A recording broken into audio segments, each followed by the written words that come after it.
हाँ जी बेटा, हमारा जो हिस्ट्री का चैप्टर नंबर 2 था उसका हमने रीड कर लिया था। पेज नंबर H18 तक हम रीड कर आए थे। व्यवगत का सिद्धांत जो लॉर्ड डलहौजी ने चलाया था, व्यवगत का सिद्धांत मतलब कि अभी तक हमने ये वाला जो टॉपिक था लास्ट, वो ये पढ़ा था कि बहानों के आधार पर, मतलब बहाने बनाकर अंग्रेजी सरकार ने कैसे कैसे कब्जा किया। पहला उसने उत्तराधिकारी का युद्ध, मतलब कि जो भरतपुर में उत्तराधिकारी मतलब चाचा और ताऊ जी जो होते हैं उनके बच्चों के बीच में कि हमारा बेटा उत्तराधिकारी बनेगा, वो उत्तराधिकारी बनेगा, तो उनके सिस्टम के बीच में उनके सिस्टम को लेकर ये हो रहा था बेटा कि मतलब कि उस उनके बीच में युद्ध हो रहा था और उसका फायदा उठाया किसने? अंग्रेजों ने, और भरतपुर पर कब्जा कर लिया।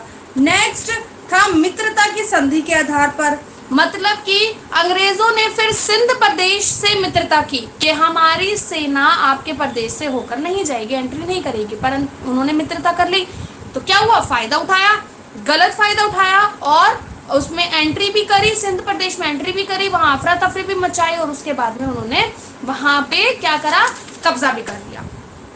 थर्ड हमने पढ़ा था व्यवगत का सिद्धांत। व्यवगत का सिद्धांत लॉर्ड डलहौजी ने चलाया था और उसके पीछे लॉर्ड डलहौजी की उद्देश्य, उसका नीति क्या थी, प्लानिंग क्या थी? उसकी ये प्लानिंग था कि अगर किसी राज्य का राजा, ठीक है, युद्ध के दौरान मर जाता है, ठीक है, युद्ध के दौरान नहीं, अगर किसी राज्य का राजा अगर मर जाता है, मतलब कि उसकी कोई संतान नहीं होती और उससे पहले ही वो मर जाता है, तो उसका जो राज्य होगा, उसका जो एरिया होगा, वो ऑटोमेटिकली खुद ही अंग्रेजों के अधीन चला जाएगा। ठीक है, तो ये उन्होंने व्यवगत का सिद्धांत बनाया था एक तरीके से कब्जा करने के लिए।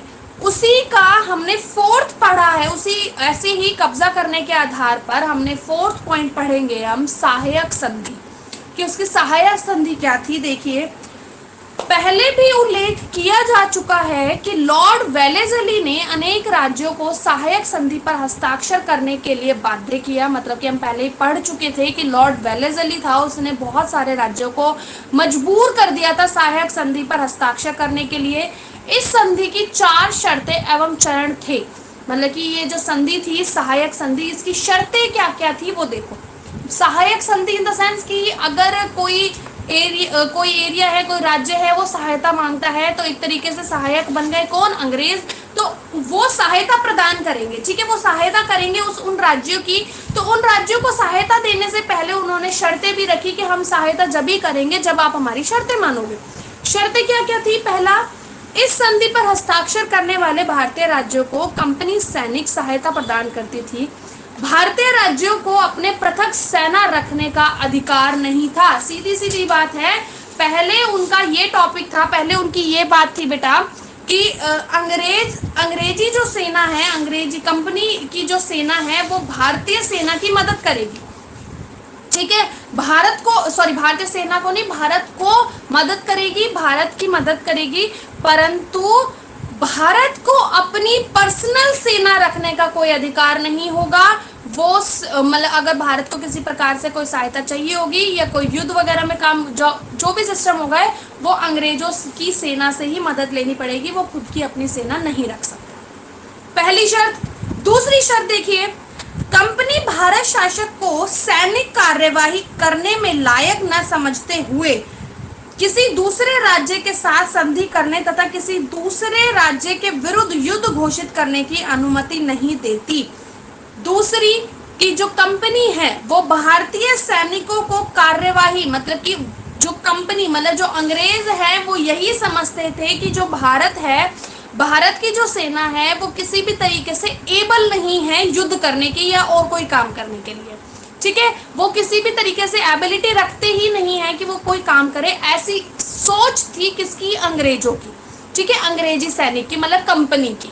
ठीक है, इसीलिए अगर भारतीयों को किसी प्रकार की कोई घोषणा करनी है, युद्ध करना है, कोई संधि करनी है, तो उससे पहले उसको अंग्रेजों से वार्तालाप करना पड़ेगी या उनसे परमिशन लेनी पड़ेगी। ठीक है, नेक्स्ट, संधि पर हस्ताक्षर करने वाले राज्यों को कंपनी द्वारा बाध्य किया जाता था।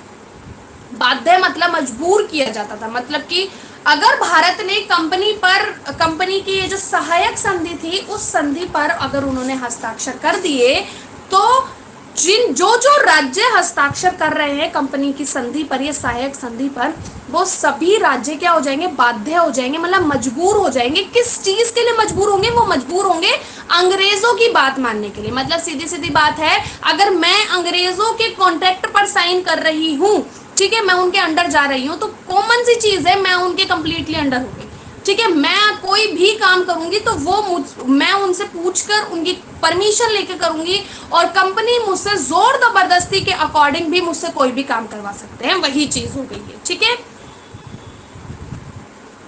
अंग्रेजी सेना को स्थायी रूप से नियुक्त करे जिसे खर्चे के लिए धन भी दिया जाए। मतलब कि अब पहला बात ये हो गई कि कंपनी के द्वारा, मतलब अंग्रेजों के द्वारा भारतीयों को बाध्य किया गया, मतलब मजबूर किया गया कोई भी काम करवाने के लिए।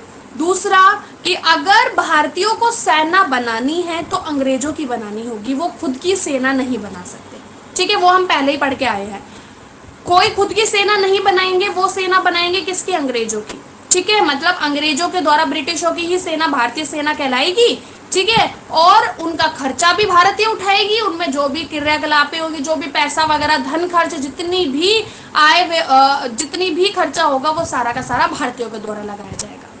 नेक्स्ट कंपनी, एक मिनट, हाँ जी, उस शासक, थर्ड में ही है, उस शासक के दरबार में रेजिडेंट नामक ब्रिटिश अधिकारी भी नियुक्त किया जाएगा। मतलब रेजिडेंट, अभी हमने पढ़ा था, जब हमने स्टार्टिंग में पढ़ के आए थे, जब हम इंपॉर्टेंट पॉइंट्स पढ़ रहे थे, उसमें रेजिडेंट का मीनिंग पढ़ा था, एक तरीके से एजेंट भेजे जाते थे अंग्रेजों की तरफ से, ठीक है।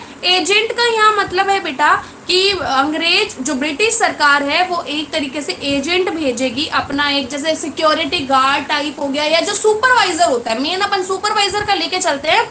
सुपरवाइजर हो गया जो देख रेख करता है कि कौन कितना काम कर रहा है, कौन गलत काम कर रहा है, आप सही कर रहे हो या नहीं कर रहे। अगर आपका नहीं कर रहे तो आपके साथ में वो किसी भी तरीके की, मतलब जोर जबरदस्ती करेगा, मार रहेगा भी। उसके बाद में जितना भी टैक्स वगैरह वसूला जाएगा वो भी रेजिडेंट के थ्रू ही वसूला जाएगा, ठीक है। मतलब कि ऑल ओवर जो भी रूल्स फॉलो करवाए जाएंगे वो अंग्रेजों के द्वारा करवाए जाएंगे, ठीक है।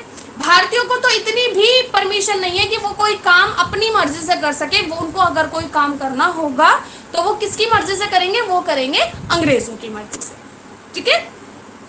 फोर्थ देखिए, कंपनी भारतीय राजा को बाध्य करती थी, वही चीज आ गई। भारतीय राजा मतलब भारत में जितने भी राजा थे उनको मजबूर करती थी कि वह सेना पर पैसा खर्च करे। पहले पढ़ा था हमने, वो अगर कोई भी राज्य जीत लेती थी, कंपनी अगर किसी राज्य से युद्ध करती है, राजा हार जाता है और कंपनी जीत जाती है, उसकी पहली शर्त यही होती थी कि आप पहले तो मुआवजा दो, मतलब कि आप पहले जुर्माना भरो, आपने हमारे साथ युद्ध करा और आप हार गए।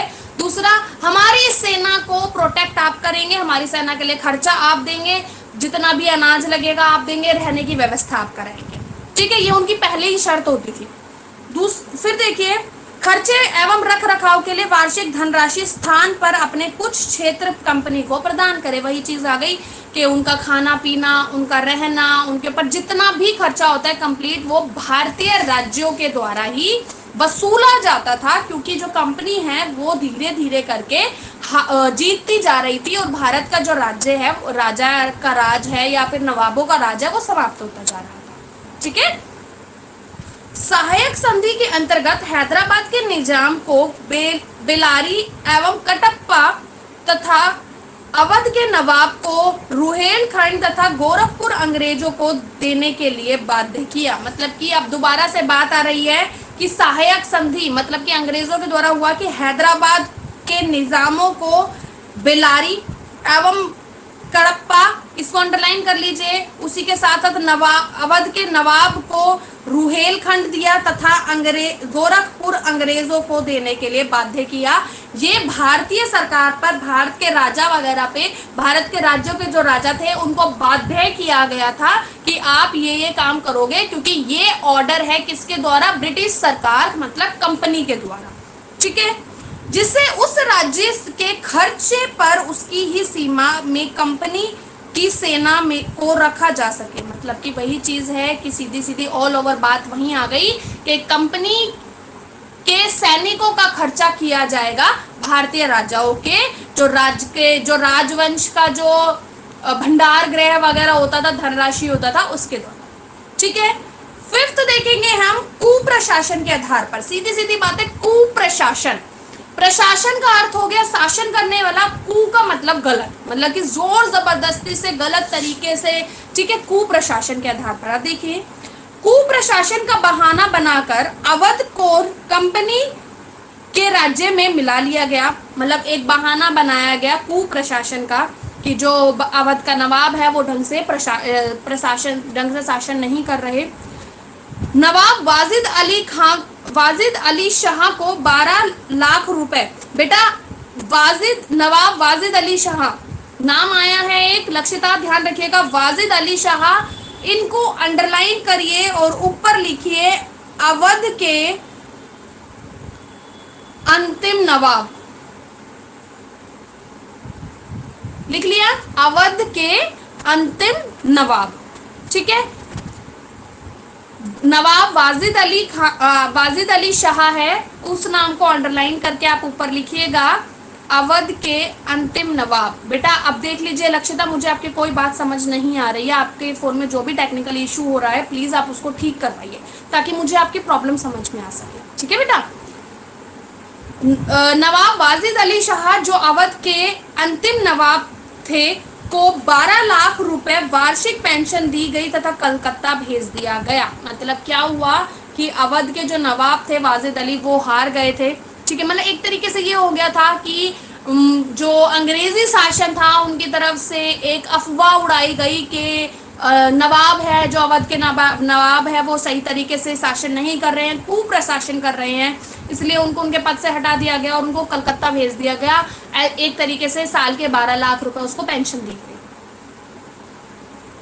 इससे अवध की जनता के अतिरिक्त आक्रोश उत्पन्न हो गया, अत्यधिक आक्रोश उत्पन्न हो गया। मतलब कि उनको भेज दिया गया, पहले तो अफवाह उड़ाई गई, उसके बाद में अवध के नवाब को कलकत्ता भेज दिया गया, जिसकी वजह से क्या हुआ कि जो अवध की जनता थी, जो अवध के अवाम थी, वो क्या होने लगे थे, वो एक तरीके से नाखुश होने लगे थे और उनमें गुस्सा, आक्रोश मतलब विद्रोह की भावना और गुस्से की भावना उत्पन्न हो गई थी। अवध की बेगम तथा बेदखल किए गए सैनिक को इसी कारण सन 1857 के विरोध में सक्रिय रूप से भाग लिया। ठीक है, मतलब कि यही कारण था मेन कि अवध के जब नवाब को भेज दिया गया कलकत्ता और जो अवध की जनता थी वो नाखुश हो गई थी, उनमें आक्रोश हो गया था, विद्रोह की भावना उत्पन्न हो गई थी, जिसकी वजह से क्या हुआ कि अवध की जो बेगम थी, मतलब कि जो अंतिम नवाब की बेगम थी, उनको भी बेदखल किया गया ऑफ कोर्स। ठीक है, और उन्हीं के साथ साथ जो उनके सैनिक थे उन्होंने 1857 की क्रांति में भाग लिया। ठीक है, तो ये था आज का आपका चैप्टर, समझ आ गई। अब हम बेटा इसकी एक्सरसाइजेस करेंगे, तो आप हैंड टू हैंड अपनी एक्सरसाइजेस करना स्टार्ट कर दीजिएगा। ठीक है, फर्स्ट है आपका पेज नंबर H20 पे। फर्स्ट क्वेश्चन है टिक द करेक्ट है। ठीक है, टिक द करेक्ट है। देखिए, निम्नलिखित में से कौन सा सुमेलित नहीं है, मतलब कि गलत है, मतलब इनमें बताना है कि कौन सा गलत है। देखो बेटा, पहला था आपका प्लासी का युद्ध, क्लाइव, जो हमने प्लासी का युद्ध पढ़ा था। ठीक है, एक मिनट, हाँ जी, तो उसके दौरान, प्लासी के युद्ध के दौरान जो बंगाल का गवर्नर जनरल था वो कौन था, वो था रॉबर्ट क्लाइव, तो मतलब फर्स्ट ठीक है। सेकंड, प्रथम मैसूर युद्ध, हैदर अली, ऑफ कोर्स प्रथम मैसूर युद्ध में हैदर अली की ही लड़ाई हुई थी, किसके साथ में, अंग्रेजों के साथ में, ये भी ठीक है। थर्ड, तृतीय मैसूर युद्ध, लॉर्ड कॉर्नवालिस, बेटा जो हमारे वो थे, क्या नाम था उनका, एक मिनट रुकिएगा, हाँ जी, जो हमारे टीपू सुल्तान थे तृतीय युद्ध में। ठीक है, उनका युद्ध हुआ था लॉर्ड कॉर्नवालिस के साथ में। फोर्थ है बक्सर का युद्ध, मीर जाफर, नहीं बेटा यही आपका आंसर करेक्ट है, मतलब कि ये जो आपको दिया हुआ है मैच, बक्सर का युद्ध मीर जाफर, ये गलत है, क्योंकि बक्सर के युद्ध के समय मीर कासिम के साथ हुआ था। ठीक है, मीर जाफर ने तो जो प्लासी के युद्ध था उसमें अपनी अहम भूमिका निभाई थी कि उन्होंने अपना जो नवाब थे सिराजुद्दौला उसके साथ में उनके अगेंस्ट उन्होंने षड्यंत्र रचा था, ठीक है। और मीर जाफर को हटाने के बाद में मीर कासिम आए थे। मीर कासिम कौन थे? मीर कासिम थे मीर जाफर के दामाद, ठीक है। तो मीर जाफर को उनकी गद्दी से हटाया गया। उसके बाद में बक्सर का युद्ध हुआ किसके दौरान? मीर कासिम के दौरान। तो बेटा आपका फोर्थ आंसर पे टिक लगेगा, फोर्थ पॉइंट पे टिक लगेगा, ठीक है। अब देखिए सेकंड, निम्नलिखित कंपनियों को उसी क्रम में व्यवस्थित कीजिए जिनमें भारत में व्यापारिक केंद्र अपने पहले से बाद तक बताने हैं कि किसने सबसे पहले प्रारंभ किया, अपना व्यापारिक केंद्र खोला। फर्स्ट है पुर्तगाली, फ्रांसीसी, अंग्रेज, डच। अब इसके ऊपर आप ऑप्शन अपनी सन लिखते जाइए। बेटा पुर्तगालियों ने जो अपनी व्यापारिक केंद्र खोला था वो था 1596 में। फ्रांसीसियों ने खोला था 1668 में, अंग्रेजों ने खोला था 1608 में और डच ने खोला था 1605 में, ठीक है, 1605 में। तो बेटा इसका आपका सही ऑप्शन आएगा फर्स्ट, ए दे सैब, ठीक है। नेक्स्ट है थर्ड क्वेश्चन है, सिराजुद्दौला के विरुद्ध षड्यंत्र में कौन सम्मिलित नहीं था? माणिक चंद भी थे, मीर जाफर भी थे, अमी चंद भी थे, मीर मदन नहीं थे। तो आपका आंसर आएगा मीर मदन। फोर्थ है आपका, निम्नलिखित में से कौन सा सम्मिलित नहीं है? सुमिलित नहीं है मतलब कि कौन सा गलत है? डेट किसकी गलत दी हुई है? प्लासी का युद्ध 1757 में हुआ था, बक्सर का युद्ध 1764 में हुआ था, चतुर्थ मैसूर युद्ध 1799 में हुआ था। बट जो तृतीय मैसूर युद्ध आपका ऑप्शन दिया हुआ है 1795, ये गलत दिया हुआ है क्योंकि तृतीय मैसूर युद्ध हुआ था 1792 में, ठीक है, 1792 में। तो आपका ये आंसर आएगा थर्ड ऑप्शन, ठीक है बेटा। फिफ्थ, निम्नलिखित में से कौन मराठा सरदार नहीं था? सिंधिया, होलकर, निजाम, गायकवाड़ा। इसका आंसर आएगा निजाम, ठीक है, निजाम। नेक्स्ट देखिए सिक्स्थ, निम्नलिखित में से डलहौजी के व्यक्तिगत सिद्धांत का सबसे पहला शिकार हुआ? सतारा। बेटा हमने कल ही पढ़ा था सबसे पहला जो डलहौजी डलहौजी की जो व्यक्तिगत सिद्धांत था उसमें सबसे पहला कब्जा किया था डलहौजी ने इस व्यक्तिगत सिद्धांत से, वो था सतारा पे 1848, ठीक है। अब अपने बेटा आप फटाफट से अपना ये कर लीजिए, मैच फिलिंग द ब्लैंक्स कर लीजिए। फर्स्ट है आपका, अंग्रेजों द्वारा बंगाल की विजय डैश के युद्ध में हुई। अंग्रेजों द्वारा बंगाल की विजय डैश के युद्ध से प्रारंभ हुई। आंसर आएगा प्लासी के युद्ध से। नेक्स्ट सेकंड है, व्यापार के लिए भारत आने वाले पहले यूरोपीय थे। आंसर आएगा पुर्तगाली। थर्ड है, डैश ने अंग्रेजी ईस्ट इंडिया कंपनी को भारत में व्यापार करने के लिए चार्ट प्रदान किया। आंसर आएगा महारानी एलिजाबेथ। महारानी लिख लिया बेटा आपने, महारानी एलिजाबेथ प्रथम, ठीक है। प्रथम भी डालिएगा या फर्स्ट डाल लीजिए, महारानी एलिजाबेथ फर्स्ट या प्रथम। फोर्थ देखिए, अंग्रेजों ने डैश में अपनी पहली फैक्ट्री खोली? हुगली नदी के तट पर। लिख लीजिए, हुगली नदी के तट पर।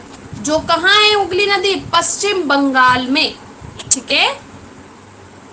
फिफ्थ देखिए, हैदर अली और टीपू सुल्तान देश के शासक थे, नवाब या शासक, मैसूर के। सिक्स, प्लासी का युद्ध रॉबर्ट क्लाइव एवं डैश के बीच हुआ। प्लासी का युद्ध रॉबर्ट क्लाइव एवं डैश के बीच हुआ। ये हुआ था बंगाल के नवाब सिराजुद्दौला।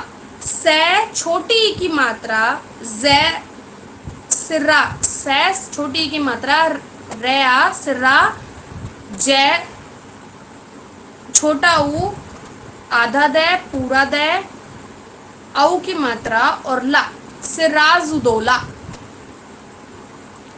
7th है पंजाब डैश छोटे छोटे सिख राज्यों में विभाजित था जिन्हें डैश कहा जाता था। पंजाब 12 छोटे छोटे सिख राज्यों में विभाजित था जिन्हें मिसिल कहा जाता था। मैं छोटी की मात्रा आधा से और ले, मिसिल। राइट रॉन्ग कर लीजिए बेटा आप अपना। भारत में व्यापार के लिए बसने वाले प्रथम यूरोपीय थे फ्रांसीसी। आंसर आएगा गलत, क्योंकि पहले थे पुर्तगाली। सेकंड है प्लासी के युद्ध में बक्सर के युद्ध के अधूरे कार्य को पूरा किया। आंसर गलत आएगा। क्यों? क्योंकि प्लासी के युद्ध की वजह से बक्सर का युद्ध हुआ था।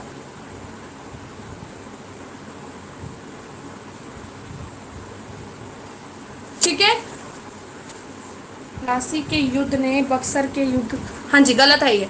थर्ड, प्लासी के युद्ध के बाद मीर जाफर को बंगाल की गद्दी पर बैठाया गया। गलत, क्योंकि मीर कासिम को बैठाया गया था। ठीक है, मीर कासिम को प्लासी की युद्ध के बाद बैठाया गया था। मीर जाफर को तो मीर कासिम के बाद बैठाया गया था। ठीक है, नेक्स्ट देखिए। फोर्थ है इलाहाबाद की संधि पर 1765 ईस्वी में हस्ताक्षर हुए। सही है, ये करेक्ट आएगा। नेक्स्ट, टीपू सुल्तान चतुर्थ मैसूर युद्ध में पराजित हुए। सही है ये भी। ठीक है।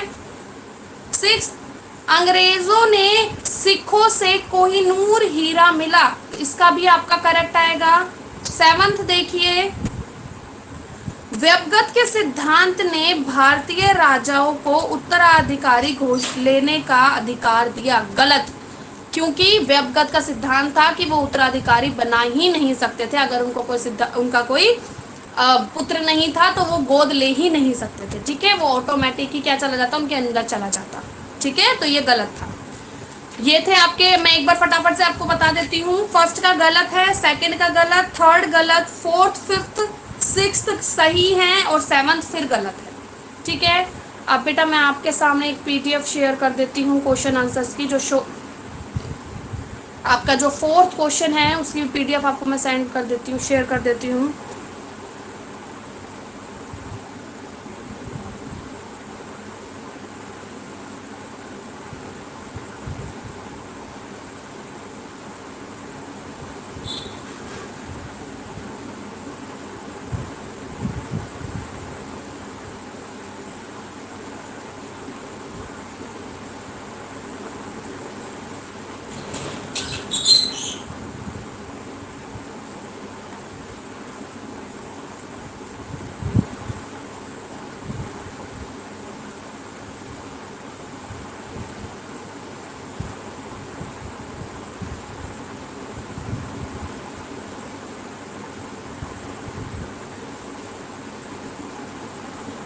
हाँ जी बेटा, आपको शो हो गई होगी।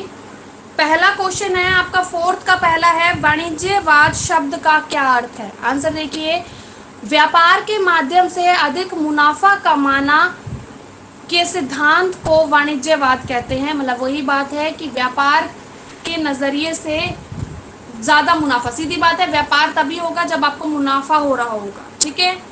सेकंड क्वेश्चन है, कर्नाटक युद्ध किनके बीच हुआ। आंसर है कर्नाटक युद्ध अंग्रेजों व फ्रांसीसी के बीच हुआ। क्वेश्चन थर्ड है, नवाब सिराजुद्दौला के विरुद्ध हुए षड्यंत्र में कौन कौन शामिल थे।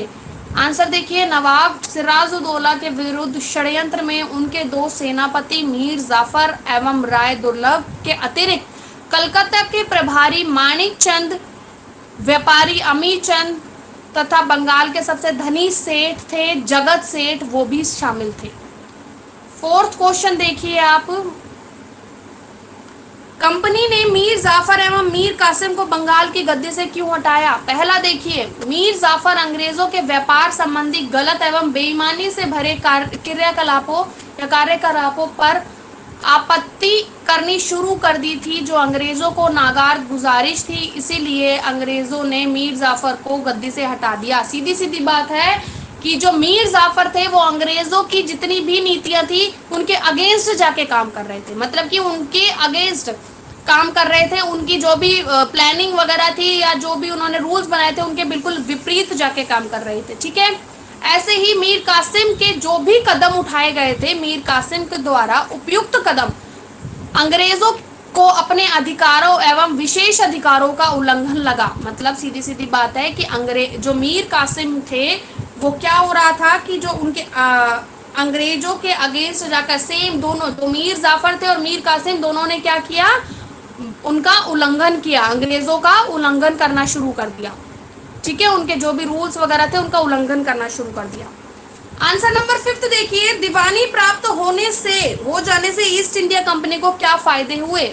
आंसर देखिए, दीवानी मिलने के फर्स्ट पॉइंट है, दीवानी मिलने के कारण कंपनी को बंगाल के विशाल राजस्व संसाधन पर नियंत्रण मिल गया। मतलब कंपनी को दीवानी प्राप्त हो गई, बंगाल कंप्लीटली अंग्रेजों के अंदर चला गया। ठीक है, अंदर चला गया तो उससे क्या होगा कि अंग्रेज बंगाल का जितना भी काम हो रहा था बंगाल में, चाहे वो टैक्स के रिलेटेड था, उनकी कोई भी भूमि थी, सभी पर एक तरीके से हक, नियंत्रण किसका हो गया था, अंग्रेजों का।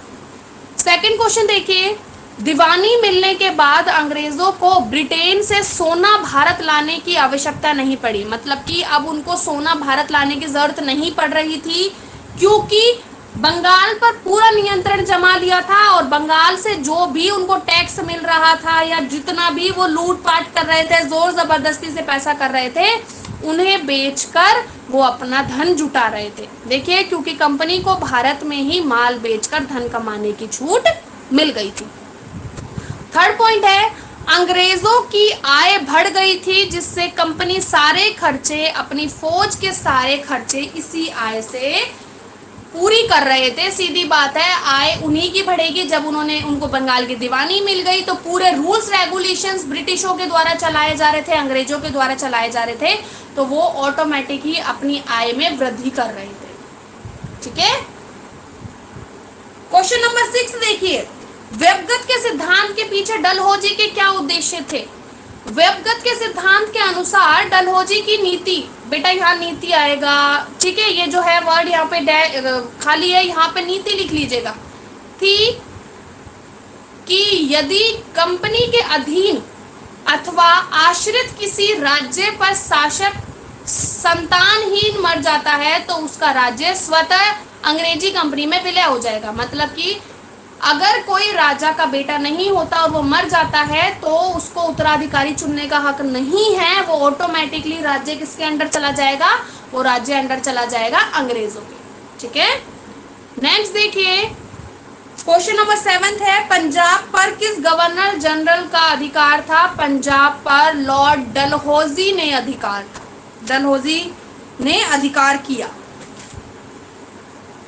नेक्स्ट देखिए, 8th क्वेश्चन आपका शॉर्ट का लास्ट क्वेश्चन है, अवध का अंतिम नवाब कौन थे। अवध के अंतिम नवाब वाजिद अली शाह थे। ठीक है, तो ये आपके क्वेश्चंस हैं। हाँ जी बेटा, तो आप लोगों के जो वेरी शॉर्ट क्वेश्चंस हैं, ठीक है, आप लोगों के वेरी शॉर्ट क्वेश्चंस कंप्लीट हो गए हैं। अब आप लोगों के लॉन्ग क्वेश्चंस रहते हैं, वो मैं आप लोगों को मंडे को करा दूंगी। ठीक है बेटा, अब अपनी नोटबुक कंप्लीट कर लीजिए और आप लोग ट्राई कीजिए, जो आपके 5th क्वेश्चन है, लॉन्ग क्वेश्चन है, उनको फाइंड आउट करने का ट्राई कीजिए। ठीक है, क्लास में बाकी अपना मंडे को लेंगे और क्वेश्चंस मैं आपको मंडे को कराऊंगी। अगर बेटा किसी को कोई भी प्रॉब्लम है, लक्षिता अगर आपका कोई भी क्वेश्चन छूट गया है, एक्सरसाइज छूट गई है बेटा, तो प्लीज़ आप मुझे कॉन्टेक्ट कर सकते हैं। बाकी क्वेश्चंस की PDF मैंने आपको शेयर कर दी है किस पे, ऐप पर। ठीक है बेटा, थैंक यू। आज की क्लास इतनी थी, लीव कर सकते हैं।